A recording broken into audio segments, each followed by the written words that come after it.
Well, first of all, thank you, Chair Eshoo and Ranking Member Guthrie. I'm truly honored to be part of the Health Committee on Energy and Commerce.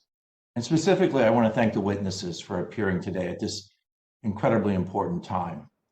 President Trump's Operation Warp Speed has been successful at delivering multiple FDA-authorized COVID-19 vaccines in less than a year. This truly is an unparalleled achievement. However, we are now facing new strains originating from the United Kingdom, Brazil, and South Africa. Now is not the time to let up on innovation in face of this additional health challenge.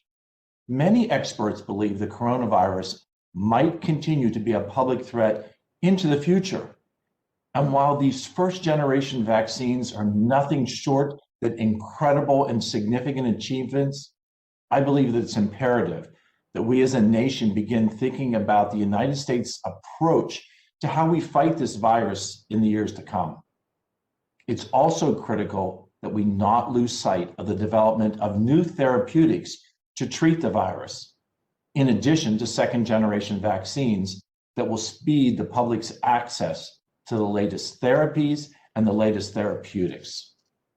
My questions first are for Governor Leavitt. In your testimony, you say that the role of federal policymakers in a pandemic's response is to scout the next valley, anticipating dangers, developing contingencies, and adopting strategies to mitigate potential threats. Given the emergence of more COVID-19 variants that may be resistant to the limited treatments that we currently have, how can we in Congress do what you said, plant the multiple seeds? As the grandson of an Irish immigrant who planted beautiful gardens, and I know the importance of planting multiple seeds, how do we best prepare to face these variants?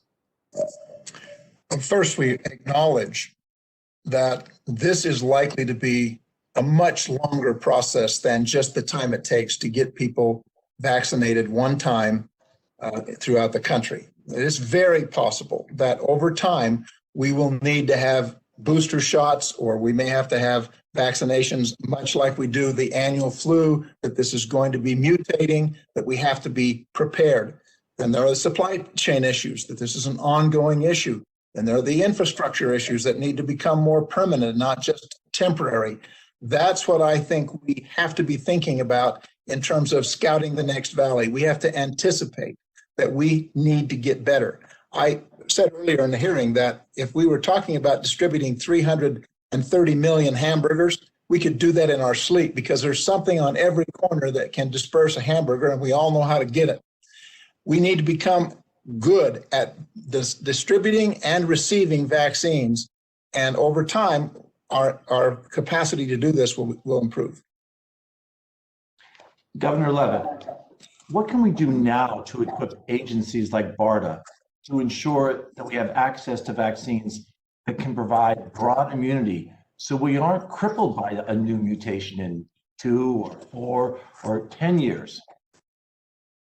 You start with funding them. Make certain that they have the relationships that they need and the money that's needed to deploy it. You have to connect them with the regulatory agencies who are going to need to be partners. One thing I believe this committee could do that would move our capacity forward, it's been referenced that we've learned a lot of lessons. We need to harvest those lessons and incorporate them in the normal process, not just the emergency process, because this may be an ongoing need.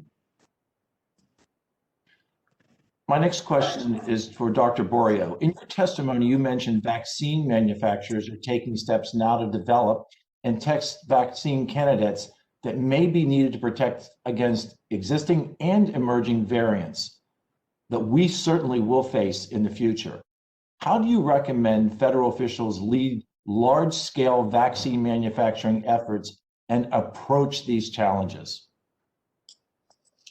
Sure. So at this point, as they develop the candidates, if they were to make a decision to go into full-scale production for the new candidates, they're taken away from what's already being produced for the strain that is also circulating.